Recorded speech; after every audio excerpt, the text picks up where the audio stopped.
Converts don't need to change their names, unless their name has some sort of idolatry in it, or some sort of bad meaning, right? Some sort of negative, insulting meaning.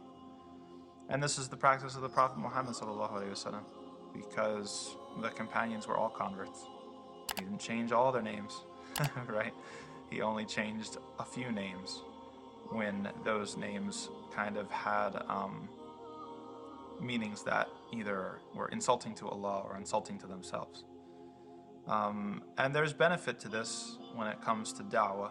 And there's an exception, I'll mention that in a second, but there's benefit to this in da'wah. For example, my name's Tom, and my father's name is Tom, right? And if I had changed my name at any one point, it probably would have been insulting to my father, and it probably would have created a barrier between me and him, and it probably would have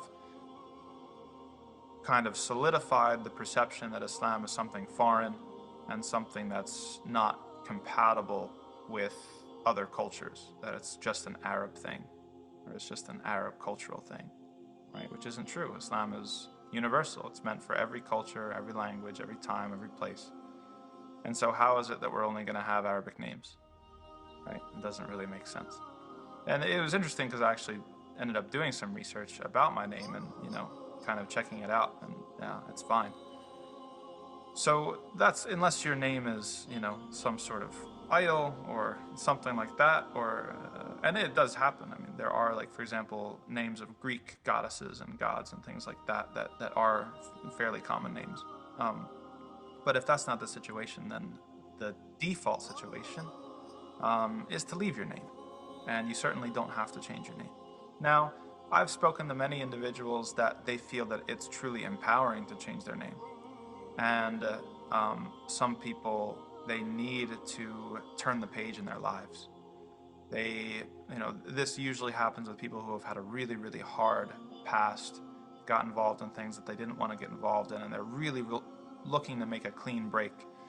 For people like that, changing your name can be a very empowering thing. And yeah, those people are encouraged to do so. Just like it's fine to keep your name, and it's fine to change it. It's not a real hard, strict thing either way. But that's what I would say. I'd say that the default is to leave it. But if you feel that you really, really want a symbolic break from who you were and the life that you were living before, and you're ready to turn over a completely new leaf, then you can consider it, and there's nothing wrong with that.